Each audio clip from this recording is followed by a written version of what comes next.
A very good afternoon, friends. It gives me a great pleasure to be here in the company of youngsters like you, future of All India Ophthalmic Society, and I'm sure the country is in very safe hands. I would also like to thank AIOC for giving me an opportunity for this introduction, and then thank Dr. Satyajit and Dr. Tanuj, good friends and dear friends of mine, for facilitating this session. Friends, over the years, rather over the couple of last decades, goals of cataract surgery have changed. Gone are the days when the surgeon and the patient, both the parties were happy if there is no intraoperative events and the post-operative period was uneventful.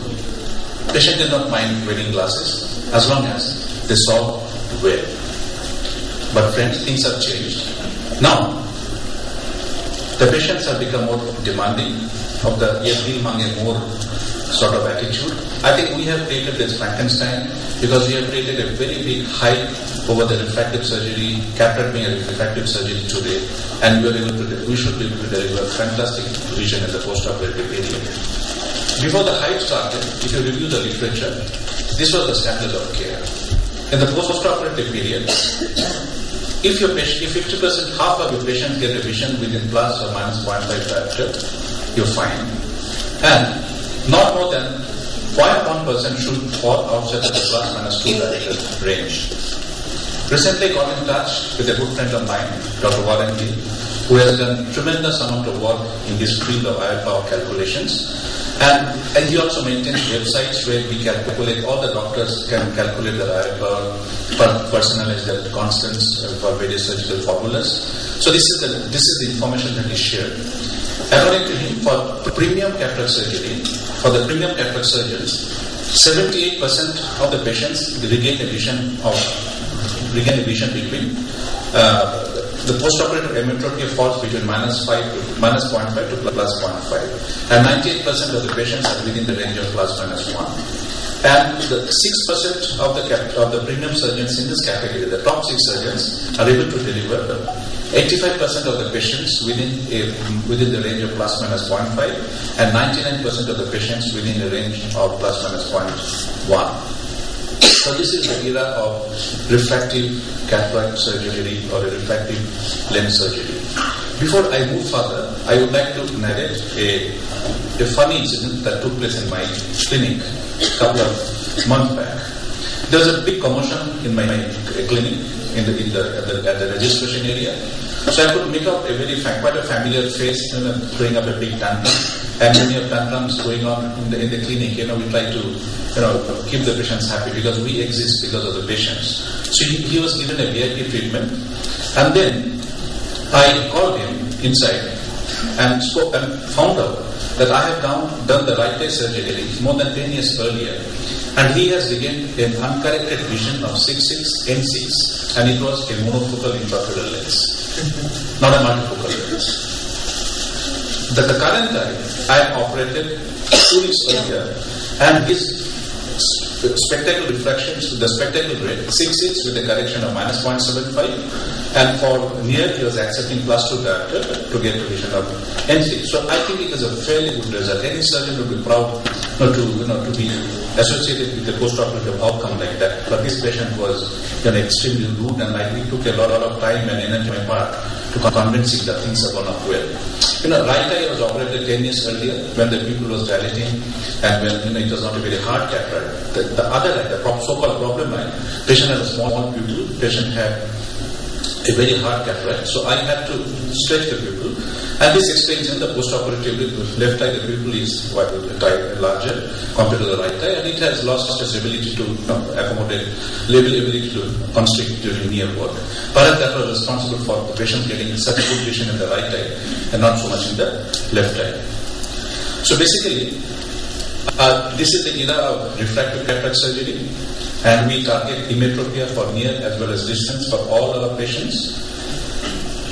We are able to perform a very safe surgery using the newer surgical techniques and technology. We have been able to address the astigmatism in an appropriate manner. More so, after the advent of the toric intraocular lenses. The premium IOLs are available in our armamentarium. We have all these toric lenses, multifocal lenses, and the different types of accommodative lens. Of course, accommodative lenses have to improve further. And last but not the least, increased accuracy because of proper calculation of the intraocular lens power. Now this has become possible because we have very good formulas available with us today. These are some of the formulas that we use in Holiday 1, Offer Q, SRKT, High-Ris, and Holiday 2. And these formulas require the input of certain basic parameters, like for example the axial length, the K readings, and certain formulas require the anterior chamber depth and the wide-to-wide diameter. So basically you need to get the biometric measurements, you need to use an appropriate formula to get the proper intraocular lens power. With this introduction, I'll be talking to you on biometry and IOL power calculations, and I have no financial interest in the contents of my presentation. I agree it is a very dry topic. When I was your age, I used to be thrilled with a new microscope, a new phaco machine coming into my practice, the newer types of intraocular lenses. Alright, till I started my private practice about 10-11 years ago, when I realized there's all this good work come to naught if your patient is not emmetropic in the postoperative period, and for which the intraocular lenses play a very, very important role. The power calculation for these lenses play a very, very crucial, a very extremely key role. And I reviewed my knowledge on intraocular lens power calculations and various biometric measures. So basically this is the roadmap of the presentation. I'll be talking to you about the biometry, how to get the raw data from the eye, the formulas which use the raw data and give us the intraocular lens power, and the certain clinical variables. These formulas are general. We need to customize treatment depending on the patient's requirements. So these are the basic three things I'm going to talk to you about. And the biometry I'll talk to you about corneal power, axial length, the IOL position. Formulas, I'll just briefly review the generations, the various generations, the way the formulas have evolved. The usage pattern, which lenses do, which formulas do better under which category of situations, and how to personalize these formulas. And then the clinical variables, the patient's needs, special circumstances, and then certain problems and areas that we may face from time to time in this particular subject. Now, as Satyajit had mentioned, it's a dry topic. I also agree, and it is a post-pandemic period. So my presentation will be interspersed with few entertainment sessions. Entertainment, of course, in the form of surgical videos, which have some bearing with the basic theme of my presentation today. Now, the game starts with keratometry. That is the first test you must perform while working on the cataract patient in this context. Before the cornea has become dry with the topical anesthetic agent, or even before you have put any drops in the patient's eye. The keratometry, it does not directly measure the corneal power. So let's say 44, 45 diameter cornea. It doesn't measure it directly. It only measures the radius of the curvature of the anterior surface. That's about all. And then it uses a formula D is equal to 337.5 divided by R. While deriving this formula, the whole process makes assumptions. So ideally, you should know what is the front surface curvature, radius of the front surface of the cornea, which is measured by this device. What is the radius of the back surface of the cornea? Most of these basic conventional devices do not give you the radius of curvature of the back surface of the cornea, posterior surface, and what is the refractive index of the cornea, real refractive index of the cornea. If you know this, you can calculate what is the actual diameter of the particular cornea that you're dealing with. But it is not possible, So we have made generalizations. One of the generalization is, we have a keratometric index of refraction. A value has been mutually agreed upon. There are many program formula writers who have their own ideas. They don't agree to the value which we have agreed on consensus. And then it also assumes that the anterior and posterior radius of curvature of the anterior and posterior surface have an uniform relationship in all eyes. Exceptions are seen in eyes which are undergone laser refractive surgery. But these are the basic fallacies of the way we find out the corneal diameter, the diameter of corneal power. Just one second. Later on I'll be telling you I have a website. Most of my presentations are put up on their website.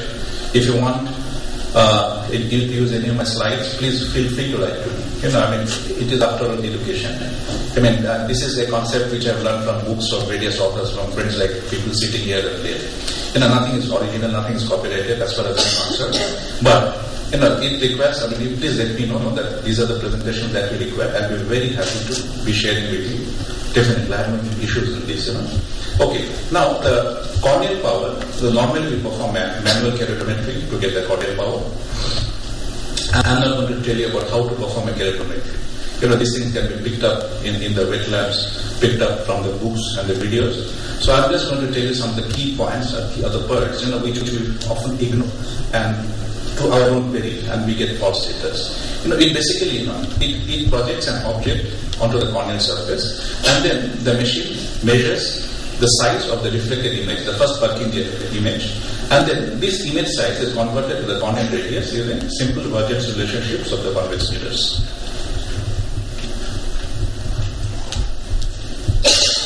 As I put, I'm not going to show the video.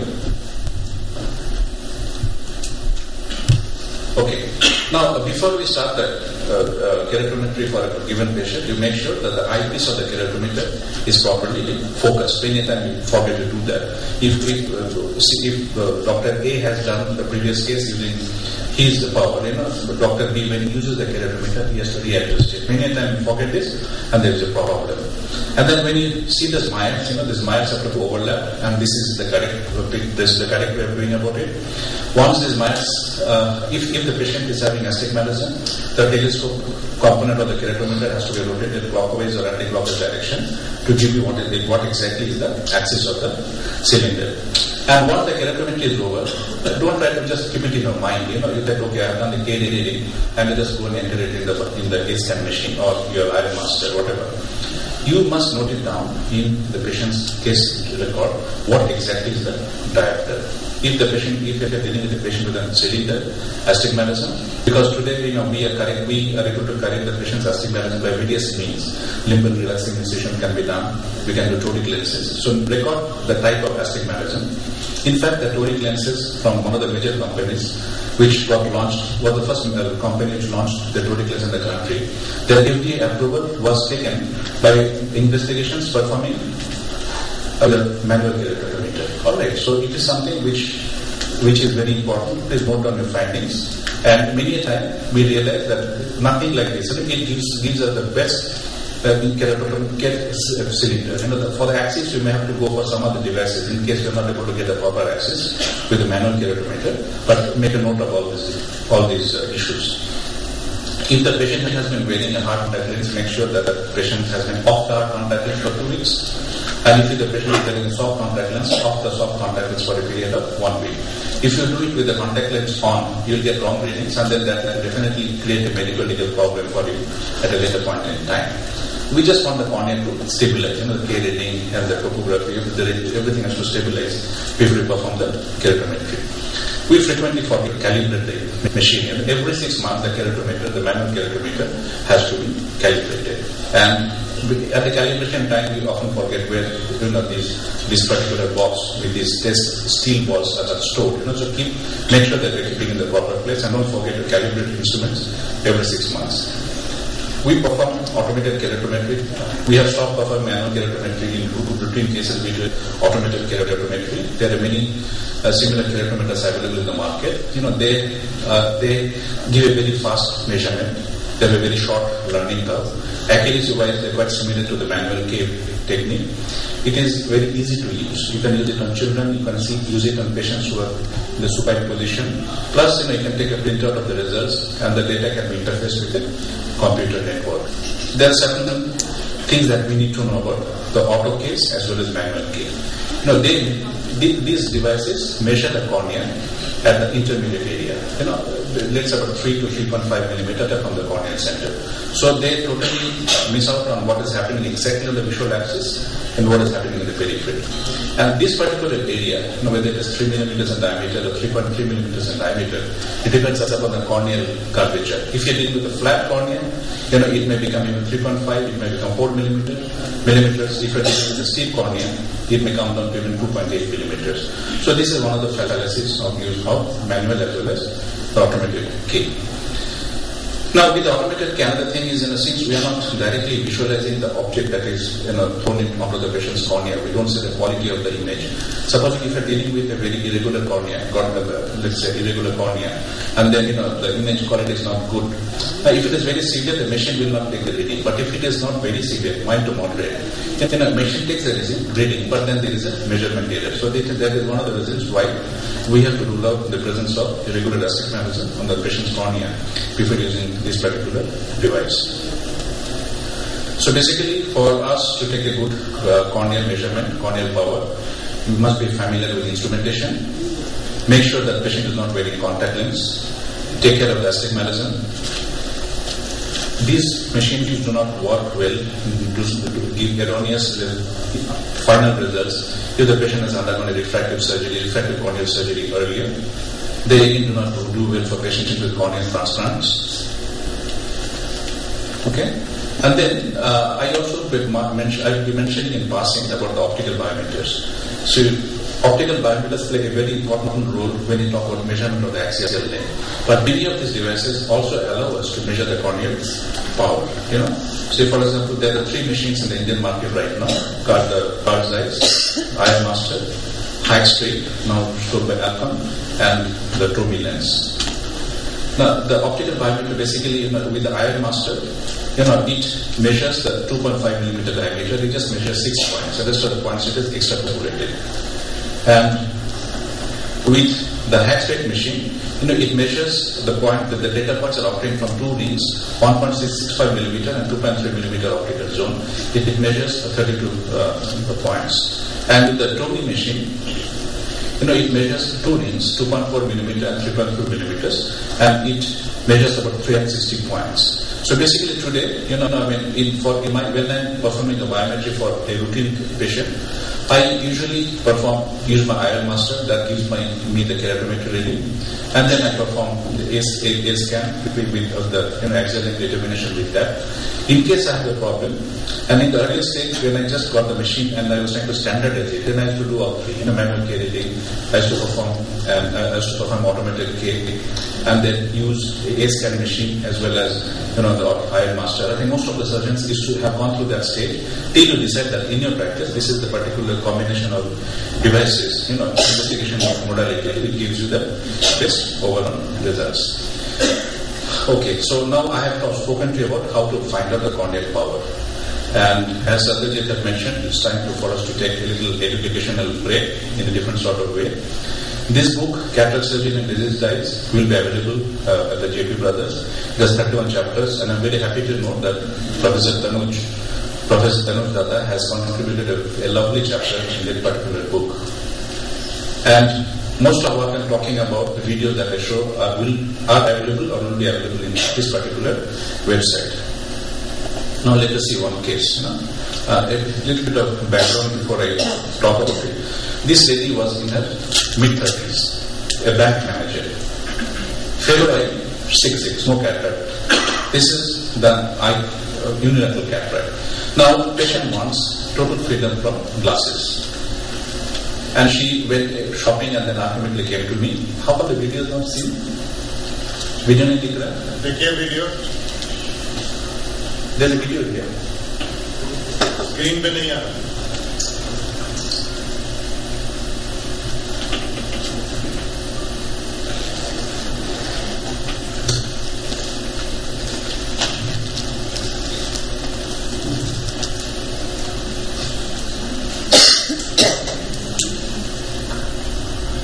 Can you have the light switch on?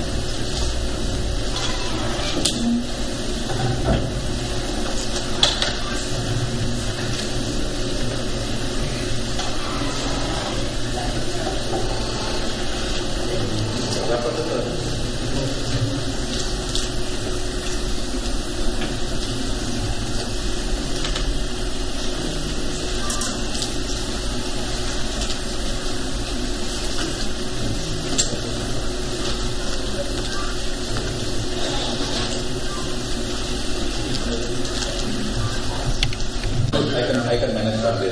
Yeah, so basically it was a patient with a unilateral cataract, young patient, asking for a multifocal lens. And I decided, okay, I have done many such cases, and it is taking a little bit of a risk. There's a lot of literature that has accumulated, and it is quite safe to perform cataract surgery in these eyes, a multifocal lens in these eyes. Now let us see. Everything has gone on pretty well. The axis is very well centered on the visual axis. The phagochopping is going on exactly as per plan, and there has been no deviation from the standard routine surgical technique which I employ for all my cases. The irrigation aspiration was performed, the anterior capsule, posterior capsule was polished, and then I am using a 3-piece hydrophobic acrylic Technics multifocal intraocular lens. So this is a lens which I have been using in a huge number, so it's not that I'm unfamiliar with the insertion technique. The threading haptic is normally inserted manually, as you see here, and then the threading haptic has just got into the back. But then I realized something is amiss because I have lost the elasticity. The lens doesn't recoil back, and the lens is like a decentered inflow necessary. So I realized something is wrong. Is the haptic crimped? Sometimes the haptics may get damaged, and then we have irregular stabilization of the lens, and the lens gets decentered. But then it's nothing like that happened. So now just see here, which means there has been a posterior capsular rent at some stage, and this is just this is taken in slow motion. So basically now I am dealing with a multifocal lens. Patient that has a large posterior capsular rent, and this lens is sinking, so I cannot keep the lens in the ciliary surface in the capsular bag. So there are two things I could do at this stage. Number one, take this lens out. Alright, and use another lens. This is a multifocal lens. Take it out and use a monofocal lens in the ciliary surface. Taking out this particular lens is very difficult because it is impossible. This particular material is almost next to impossible to cut. So I thought I might have been learning incision, but let us see how the video goes. And then, as and when, the thing is, you should not panic. Whenever you are confronted with any intraoperative event, any vision, don't panic. You will lose everything by panicking. So now I thought, anyway, even if I have to expand this lens, I have to bring it to the anterior chamber. So that's what I did. One of the haptics, you will see, has been delivered in the anterior chamber, and the other haptic also I brought into the anterior chamber. So now I wanted to inspect what exactly has really gone wrong. Do we have adequate back support for keeping the lens? Now, if you see here, there's a huge posterior capsular rent here. There is no posterior capsule in this area that I'm dealing with. Fortunately for me, the axis is intact. So I decided to keep the lens, keep the haptics in the ciliary surface. The distant haptic is compressed and inserted in the ciliary surface. Same treatment is meted out to the trailing haptic. That is also compressed. It's got compression dialing, and then you keep it in the ciliary surface. Now, another thing that I'd like to bring into notice, that multifocal lenses, when you perform the biometry, one has to be very, very careful. Because you should not be erring in the side of any postoperative ametropia, whatever it is. So we repeat the reading 3 times, each time done by 3 different individuals. The reflection is optometrist that they're doing. Now, I'm going to keep the lens in the surface. So whenever the lens moves from the back into the surface, the power of the lens becomes more or less. It becomes more. Alright, so this patient is going to be overcorrected. Okay, now how to overcome that? So now once I knew the lens is stable, I push the lens back. You see, I create what is known as the reverse capture, the buttonhole of the lens into the posterior capsule, into the capsular bag. So if I had kept the lens to the surface, I would have been required to reduce the power of the lens by about 0.5, 0.75, 0.1. Alright, now this is not possible, I cannot do that. So this lens was kept in the back and in the surface, and the optic was resting in the back. So I really did not have to adjust the power in any way. And finally, at the end of the surgery, you see how beautifully the lens is centered on the visual axis. These are the microscope reflexes, and this is the central ring.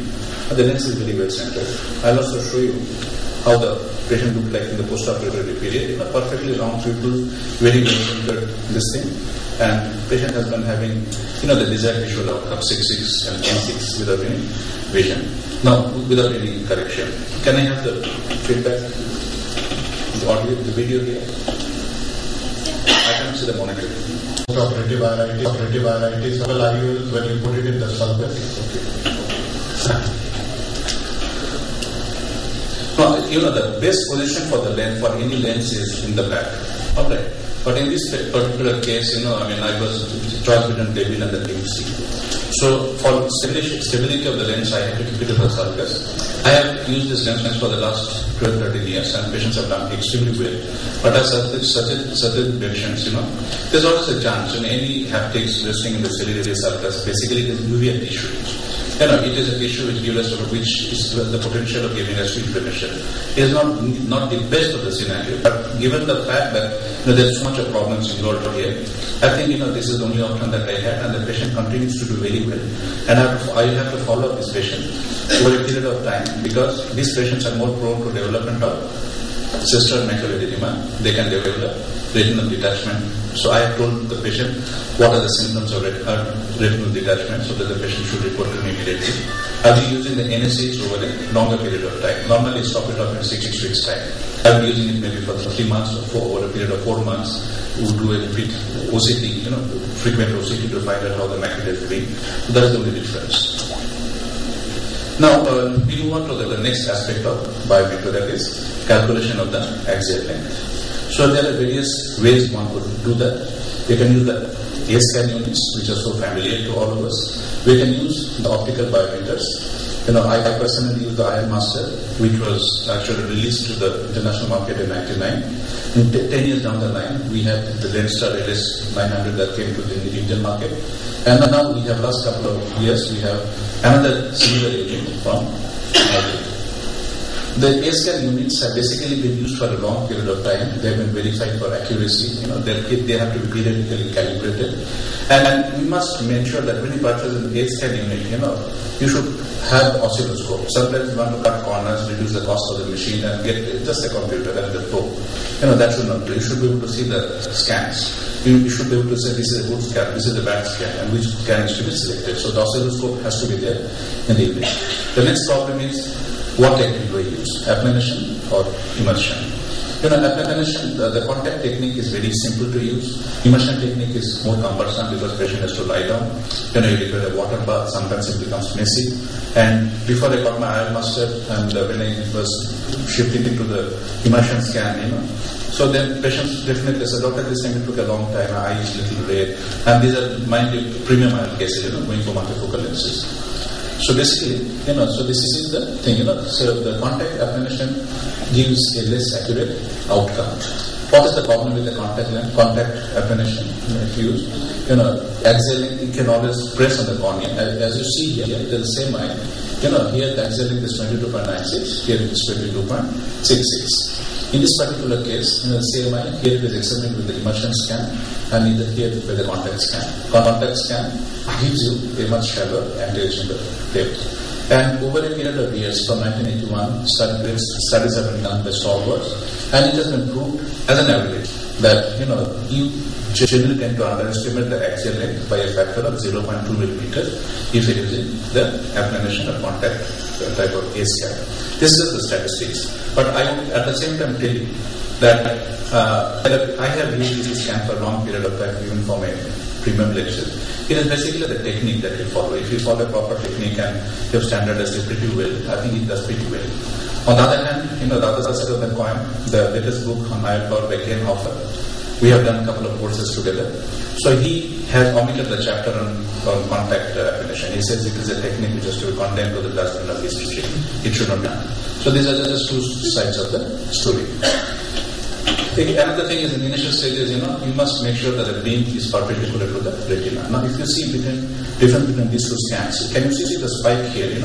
It's not it doesn't rise. The rise is not steep.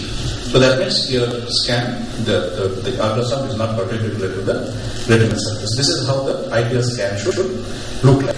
Alright, this is the spike on the anterior capsule, posterior capsule, the retinal spike. This is how it should look like, and this is how it should not look like. Alright. Actually, I can't see that my laptop or some of the figures I'm not able to see from the distance. I think that's okay. So that's a post scan. So basically, another thing I would like to tell you is when we perform the A-scan examination, axial examination using this device, there are certain fallacies. We assume what is the velocity of sound in the patient's eye. It is not possible for us to measure the velocity of the sound in every patient. And within the patient's eye also, the velocity of sound changes as you see here. The various structures, what are different velocity. Certain advanced scan machines are able to give you, calculate the total length, and using velocities for the lens, velocities for the vitreous, but that is not really necessary. According to Hoffer, if you use for a standard eye, 23.5 mm eye, if you use this particular velocity for a phakic eye, that should be enough. Okay, and then there are certain correction factors. If supposing you have done an A scan with the wrong velocity, that's a siliconal filled eye. And then post-operatively you realize the technician did not know and you realize it is a siliconal filled eye, then you just need to use this formula to get, you don't have to take the patient back to the OP or recall the patient back to get the A scan again. You can use this formula to get the corrected axial length. So basically some certain parts, always measure both the eyes together. Never, if the patient has come for surgery in the right eye, measure both eyes. The pseudophakic A-scan biometry is difficult, takes time, is cumbersome. You get multiple pre-duplication reports, so be aware of that. You should suspect a staphyloma if the axial length biometry is difficult. Some people are finding it difficult to get it scanned, and many of the reports show that length is more than 25 millimeters. This patient could be having a suspect staphyloma, and they are not able to get a proper A-scan. And then if silicone injection is planned, it is, let's say, a patient who may require a vitrectomy at a later stage in time, and silicone oil may have to be injected. So in this case, it is also better that when you do the cataract surgery, or when you take up the patient for vitreous surgery, before that itself, you can do the A-scan. So basically, we'll have what exactly is the axial length of the patient's eye. And subsequently, when patient has had the silicone oil inside the eye, develops a cataract, you do a cataract surgery, you basically know what was the actual axial length to start with. Because a silicone oil filled eye, getting an axial length is very, very difficult. Now, this is another chart which shows you what are the errors to be expected if you make a mistake in the axial length correction. If you're dealing with an average eye, 23.5 mm eye, if you overestimate or underestimate the axial length by a factor of 0.1, you can expect the final result, final post-op reflection to be by 0.25. And for a very short eye, it can be up to 0.31. So this just tells you that it is very important for us to get a proper axial length done. In certain situation, for example, if we are not able to get a proper axial length for whatever reason in a given eye, you can measure the opposite eye and then use the axial length of the opposite eye, and then find out the appropriate eye or the axial length of the given eye. And this is. So basically, in summary, regarding the axial length, you must be familiar with the axial length ultrasonic instrument. It should have a real-time oscilloscope screen. You should favor the immersion technique more than the apprehension technique. It should be performed by an experienced technician. Use the appropriate ultrasound velocities in the given eye. Have a B-scan backup, because certain situations, there is B-scan. You can use the B-scan to find out certain machines that have that capability. B-scan guided B-scan biometry can be done. And then finally, what I'm going to talk to you about now is optical biometers. This is going to be a real game changer. Most of us have stopped of using routine scan. We use our optical biometers. So there, as I told you earlier, there are 3 machines in the market. Now, the one that I routinely use is the AIOC. This measures the axial length. Actually, it measures up to the RT, but we in our axial length determination with the ultrasound, we are bothered only up to the ILM.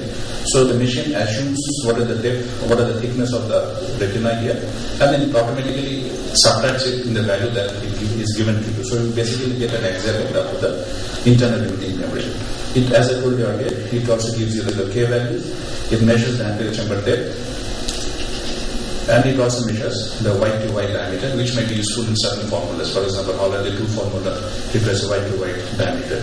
So now using the various formulas, various techniques, it is definition, this is immersion, and this is using the IR master, you find out that the chances of emmetropia in the postoperative period for patients who have been scanned with the IL master is much higher compared to other modalities. So definitely it is a game changer. It has really made it very useful for us. It has really, the postoperative results have become really much better. Now these are certain situations where you must perform and you must use an IL master and not the routine types of AIOC biometry. Patients with the post-test carcinoma definitely is one such situation, as I mentioned earlier. And then the lens also gives you similar results, but it gives you certain additional values, like it gives you the pachymetry, it gives you the corneal thickness, it gives you the aqueous depth, and it gives you the cataract thickness, and it also gives you the thickness of the retina. And so far, among the three machines that we have available in the market today, I think Lenstar is a more complete machine. It gives you much more features. Activities-wise, I think everything is all right. All the three machines are good. But Lenstar product gives you a little more features. Another point that we frequently ignore is, the IL position. You would have been hearing about the anterior chamber depth, which is there in the older textbooks, and already coined the term effective lens position, and FDA calls it the actual lens position. If the power of the lens, the overall refraction will depend upon where the intraocular lens comes to rest. You have kept the lens in the back. Okay.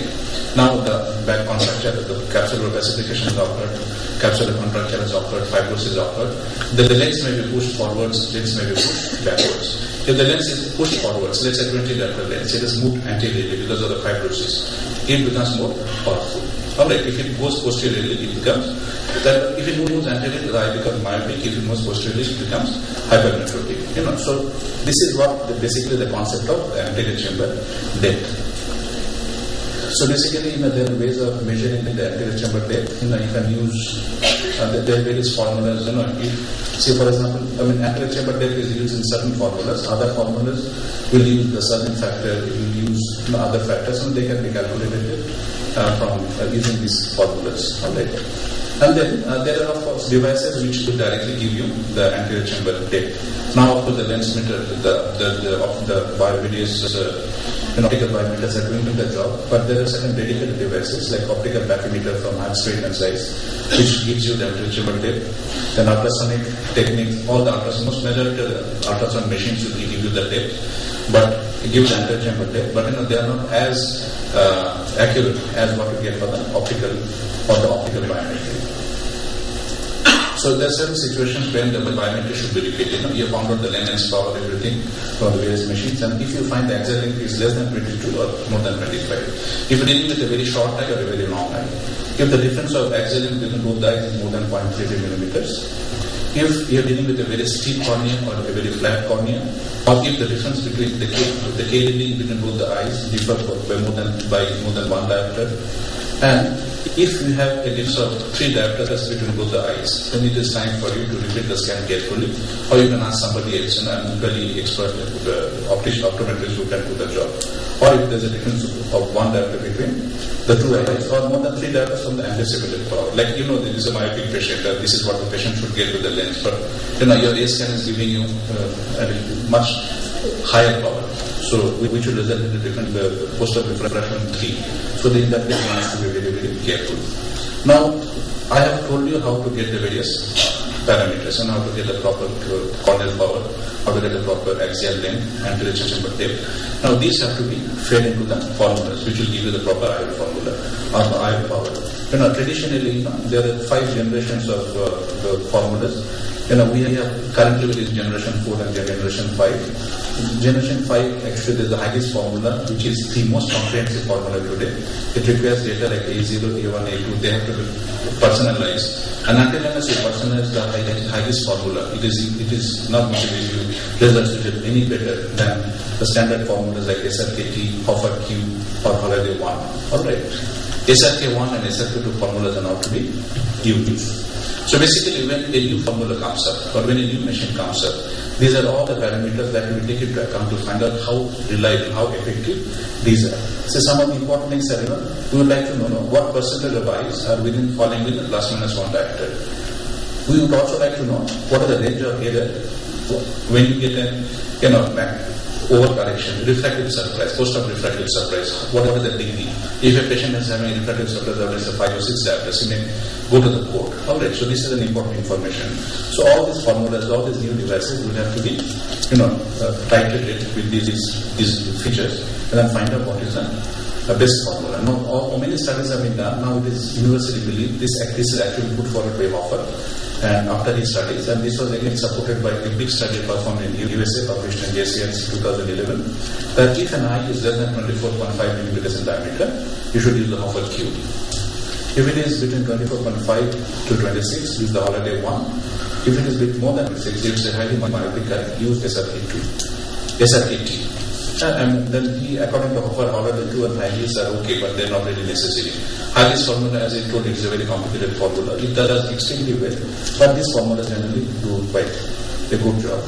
In this context, in the next session, I just want to tell you, a couple of months ago, I operated on a patient. He came to me, a 76-year-old male patient with an advanced cataract, vision of 660 for cataract surgery.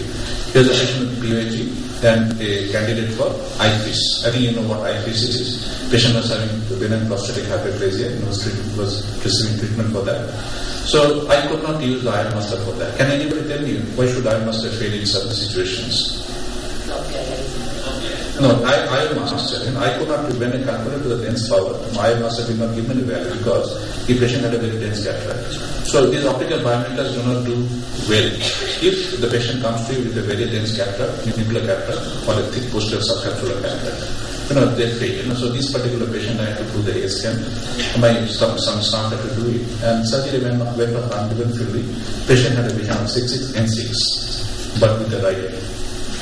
He accepted a correction of -5.5 to sphere and -1.5 cylinder. He was a very unhappy patient. Since he was a patient with glaucoma, I must say that his IOP was quite well controlled in the post-operative period. So we have a patient with refractive surprise. And I have already told you why it occurred, because it was a very hard cataract, elderly, unoperative patient. There's a problem with the AS scan. Now, what are the options we have? We can give him spectacle correction. I have just done just that, and patient was not happy. Patient had diplopia. You can give him contact lens. A patient in his 70s, is he going to wear contact lens? What are the quality of vision with the contact lens? You can think about laser vision correction. It has its own problems. Or the surgical options in terms of IOL exchange, or you put a secondary peak backing out of the lens. Did somebody ask a question? Okay. Now, say contact lenses and the laser refractive correction was ruled out. And I was thinking of IOL exchange. Now, what happens is, this lens has been in the eye for quite some time. It has built in place. Now, for you to expand the lens, you have to mobilize it, you have to stick it out of the back. You may end up creating zonal dialysis, posterior capsular lens. Assuming everything goes on well, you bring it to the anterior chamber, cut the lens into multiple pieces and bring it out of the eye. It may traumatize the corneal endothelium. Theoretically, yes. Now we are taking out the lens with the wrong power and putting a lens which is the right power. But these are the practical problems. We require extensive instrumentation for IOL exchange. So this brings us to the final option, is piggyback lens. And it is a very simple procedure. I'll show you a video. Visual rehabilitation is extremely rapid with this because hardly any surgical manipulations. Low risk procedure, not many manipulations as I just mentioned.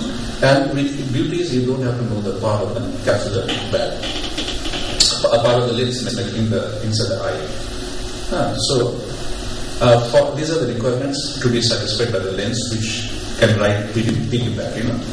It should be the primary lens. For anything to piggyback, you should have the primary flash as a very strong back, isn't it? Yeah, I just mentioned 2-3 minutes. And then, so the primary lens should be well centered. It should not be patient-received exfoliation. It should not be decentered lens. There has to be a satisfactory space between the iris and the lens, at least 1 millimeter, so that the new lens has some space, to stay without chafing the iris tissue. And the primary capsular bag eye should have it should not be very big. It should not have a very convex posterior surface. If it has a very convex anterior surface, it is going to push the piggyback lens to one of the side, right side or left side. So basically, so this is a lens which has come to the market, and many of us are very fond of this lens in these situations. They are pretty large, 14 millimeter diameter, undulating round edges. These lenses are vorted posteriorly, so that it is acting, so chances of pupillary capture are much less. These they have a larger optic that again prevents its mechanism against quickly recapture. And as I mentioned earlier, it has got a meniscus haptic. Posterior surface is concave, so it doesn't really touch the surface of the posterior already there, or lens which is already there. Now, how do you find out the power of such a lens? Now, if you want to make the patient plane in the postoperative period, and if the patient does have very large post-op ametropia within -7 and +7 diopters, you can use a simple rule of thumb. This is the rule of thumb. You can find out the spherical equivalent if it is a hypermetric surprise and multiply the spherical equivalent by a factor of 1.5. If it is a myopic surprise, then you multiply this by a factor of 1.3. On the other hand, if you want to have a lens post-operative outcome to make it a little bit myopic, or if you are dealing with a large ametropia, you have to use certain refractive divergence formulas again. Warren has given these formulas in his website. So most of us visit his website and find out this is how the website looks like. You just plug in the K1 value, K2 value, and what are the patient's post-operative diffraction that you ask, and this software automatically gives you what exactly is the lens power that has to be kept in. So now this is what I did for the patient. So primarily the lens was slightly decentered. It was an AIOC restoration, hard cataract, and all that. But primarily it was more or less stable. So the injection system is very, very simple with this particular lens. You have to protect the cornea with a good dispersible OVD. You need to break all the posterior signing between the iris and the back if there are any, so that you create a good space, and then you keep the lens in the ciliary surface. I used to perform a peripheral anatomy earlier, thinking that there are two lenses and one lens I'm keeping in the surface. But now, last few cases, I have not done a PI. It is not mandatory, and patients have nothing to wear. This is how the patient look like. So basically, what I showed you is basically how I manage a patient who had a very advanced postoperative ametropia, and the patient did pretty well after the second surgery was over. So this is one of the options that we need to keep in our mind for taking care of these patients. So basically, I would like to. So basically, I would just like to tell you that you must be familiar with the newer formulas. You must be familiar with how to fill in the proper data. For example, the axial length, K reading, the anterior chamber depth, and the newer formulas require additional data. So which are the best machines for you to obtain that? Get the right formula and then personalize it. You try to find out what is the best formula, what are the best ion power that has to be used for a given patient for him to be extremely happy in whatever occupation that he engaged in. I'm sure with these simple modifications, your post-op patients will do extremely well. Even if the surgery has gone up well, most of the patients do well, but patients cannot, if the power calculation is not proper, patients can really come back feeling very dissatisfied. So these are the points which I feel will help you, they have helped me, and with these few words I think I'd like to